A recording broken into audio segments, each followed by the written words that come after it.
جہاں زندگی ہی زندگی ہوگی، موت نہیں ہوگی۔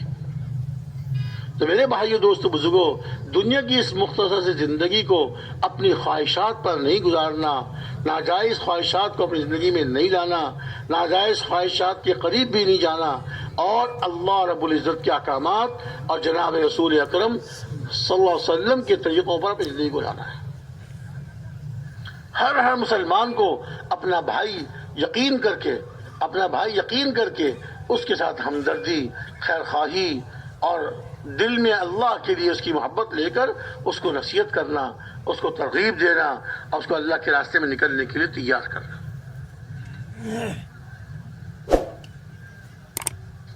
دیکھیے، دو مسلمانوں میں جب اختلاف ہو جاتا ہے، دو مسلمانوں میں لڑائی ہو جاتی ہے، اللہ کی مدد ان سے اٹھ جاتی ہے۔ ہمارے پیارے نبی صلی اللہ علیہ وسلم شب قدر کا بتانے کے لیے باہر تشریف لائے اپنے حجرے سے، شب قدر کا بتانے کے لیے کہ شب قدر کون سی رات کو ہوگی۔ شب قدر رمضان کی وہ قیمتی رات ہے جو 1000 مہینوں سے بہتر ہے۔ وہ بتانے کے لیے باہر تشریف لائے۔ دو مسلمانوں میں جھگڑا ہو رہا تھا۔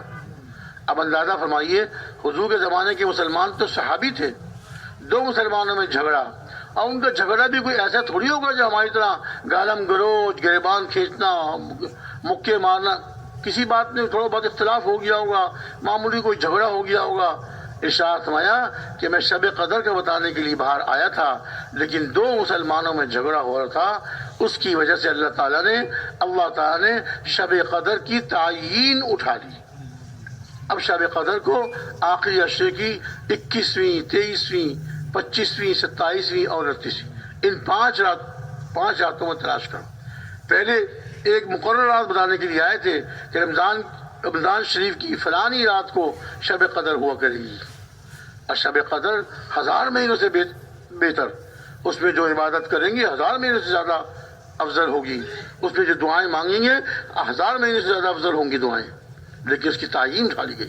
اگر کوئی آدمی 5 راتیں اللہ کی عبادت میں گزار لے، چلو اگر پوری رات نہ جاگ سکے، کچھ نہ کچھ تو عبادت اپنی بڑھا لے ان 5 راتوں میں، شروع رات میں کچھ عبادت کر لی، سحری کے لیے تو اٹھنا ہی ہوتا ہے، کچھ تہجد کے وقت میں نفل پڑھ لی، اللہ سے رو رو کے دعائیں مانگ لی، تو یہ ان 5 راتوں میں سے کوئی نہ کوئی رات تو شب قدر کی ہوگی، تو اس کا وہ 5 راتوں میں اٹھنا شب قدر میں اٹھنا ہو جائے گا۔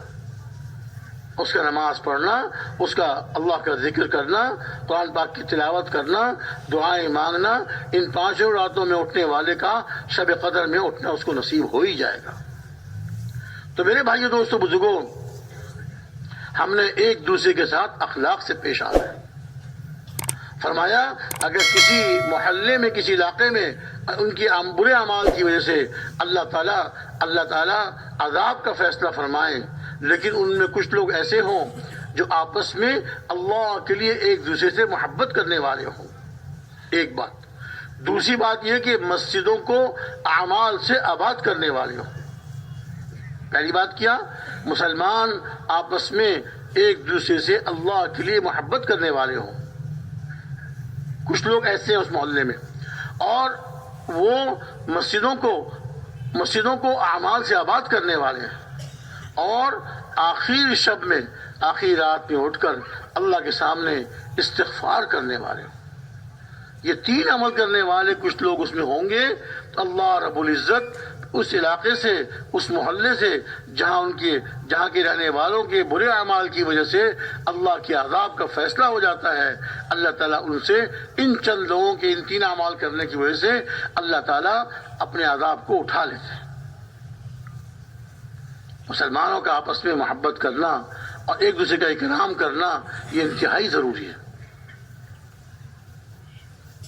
اکرام کرنا، محبت کرنا، وہ اعمال اختیار کرنا جس سے جوڑ بڑھتا ہے، ان اعمال سے بچنا جس سے جوڑ میں کمی آتی ہے۔ سلام کو پھیلانا، ارشاد فرمایا تم جنت میں داخل نہیں ہو سکتے جب تک کہ تم کامل ایمان والے نہ بن جاؤ۔ جنت میں داخل نہیں ہو سکتے جب تک کہ کامل ایمان والے نہ بن جاؤ، اور تم کامل ایمان والے نہیں بن سکتے جب تک کہ آپس میں ایک دوسرے سے محبت کرنے والے نہ ہو جائیں. جنت میں نہیں داخل ہو سکتے جب تک کہ کامل ایمان والے نہ بن جاؤ، اور کامل ایمان والے نہیں بن سکتے جب تک کہ آپس میں ایک دوسرے سے محبت کرنے والے نہ، اللہ کے لیے محبت کرنے والے نہ ہو جاؤ. اور کیا تم کو ایسی چیز نہ بتاؤں، حدیث پاک کا مفہوم ہے، کیا تم کو ایسی چیز نہ بتاؤں کہ جسے تم اختیار کرو گے تو آپس میں محبت کرنے والے ہو جاؤ گے. اور وہ کیا ہے؟ افشوا السلام بینکم، سلام کو آپس میں خوب پھیلاؤ. ایک مسلمان دوسرے مسلمان سے ملے، السلام علیکم، السلام علیکم، السلام علیکم ورحمۃ اللہ وبرکاتہ. سننے والا اس کا جواب دے وعلیکم السلام. سلام سنت ہے اور اس کا جواب واجب ہے. جب ایک مسلمان دوسرے مسلمان کو سلام کرے، دوسرا مسلمان اس کا جواب دے. فرمایا سلام کرنا سنت ہے اور سلام کا جواب دینا واجب ہے، لیکن یہاں پر سنت کا اجر اور سنت کا ثواب یہاں پر واجب سے زیادہ ہے. ورنہ اور اعمال میں تو فرائض کا ثواب سب سے اونچا، اس کے بعد واجب کا، اس کے بعد سنتوں کا، اور لیکن یہاں پر سنت کا ثواب واجب سے زیادہ ہے. سلام کرنے میں پہل کرنے والا کبر سے اور تکبر سے بری ہو جاتا ہے. سلام کرنے سے آپس میں محبتیں بڑھتی ہیں، اور سلام تو دعا ہے. السلام علیکم، تم پر سلامتی ہو، تم پر سلامتی ہو. سلام کو پھیلائیں، خوب سلام کریں، ایک دوسرے کا اکرام کریں. اس سے جوڑ بڑھتا ہے، بے اکرامی نہیں، اکرام ہر صورت میں. اکرام زبان سے اکرام، آپس کے معاملوں میں اکرام، آپس کے معاملات میں اکرام، اکرام سے پیش آئیں، اس سے جوڑ بڑھتا ہے.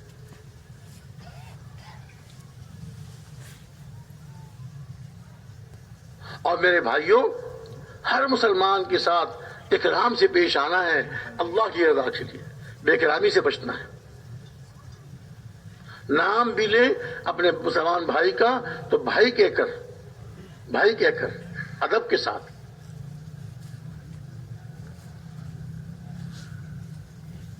اور جتنا اعمال کا اہتمام کریں گے اتنا اللہ کے قریب ہوں گے. جب آدمی عمل کرتے کرتے اللہ کا محبوب بن جاتا ہے. اللہ تعالیٰ حضرت جبریل علیہ السلام کو بلاتے ہیں، فلاں میرا بندہ، فلاں کا بیٹا، میں اس سے محبت کرتا ہوں، تم بھی اس سے محبت کرو. حضرت جبریل علیہ السلام اس سے محبت کرنے لگتے ہیں.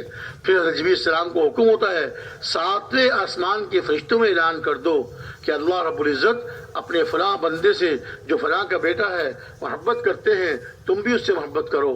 7ویں آسمان کے سارے فرشتے اس سے محبت کریں.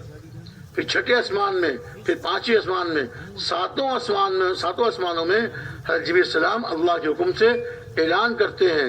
7ویں آسمان کے فرشتے اس اللہ کے ایک بندے سے محبت کرنے لگتے ہیں. پھر ارشاد فرمایا ثم یوضع له القبول فی الارض، پھر اس کی مقبولیت زمین میں اتار دی جاتی ہے. لوگ اس سے محبت کرنے لگتے ہیں. اللہ رب العزت اس سے محبت کر رہے ہیں، اللہ تعالیٰ اپنے سارے بندوں کے دلوں میں اس کی محبت کو اتار دیتے ہیں. یہ ہے اصل عزت، یہ ہے مقبولیت، یہ اللہ کی طرف سے عطا ہوتی ہے. العزت للہ ولرسولہ وللمؤمنین، عزت تو اللہ کے لیے ہے، اللہ کے رسول کے لیے ہے اور ایمان والوں کے لیے. تو میرے محترم بھائی دوستو بزرگوں، اعمال کا ہم نے اہتمام کرنا ہے. جیسے جیسے ہم نے یہاں پر مختلف اعمال کے بارے میں سنا، اب ان اعمال کو اپنی زندگیوں میں لانا ہے، اپنے گھروں میں زندہ کرنا ہے. جو تبلیغی معمولات ہیں ان کا پورا اہتمام کرنا ہے. 5 اعمال جو ہر مسجد میں 5 اعمال، ہر مسجد کو 5 اعمال سے آباد کرنا ہے.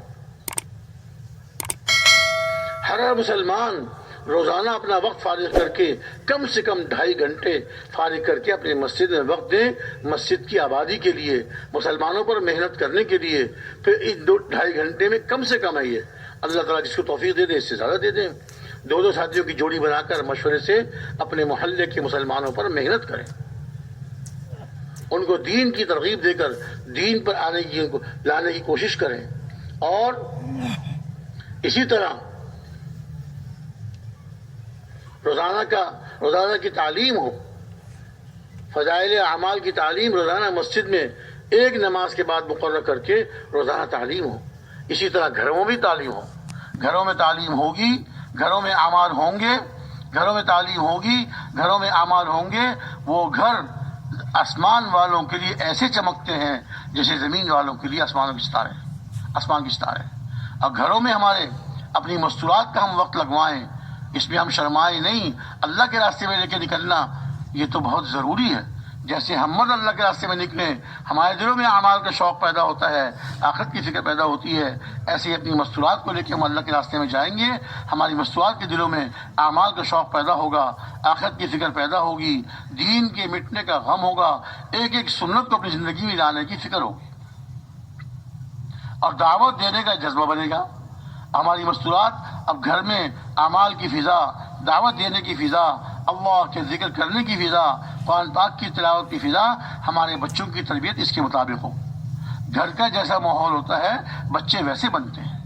حدیث میں آتا ہے کل مولود یولد علی الفطرہ فابواہ یحودانہ او ینصرانہ او یمجسانہ.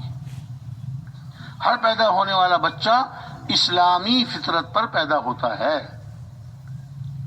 ہر پیدا ہونے والا بچہ اسلامی فطرت پر پیدا ہوتا ہے. پھر اس کے ماں باپ یا اس کو یہودی بنا دیتے ہیں، یا نصرانی بنا دیتے ہیں، یا مجوسی آگ کا پوجنے والا بنا دیتے ہیں.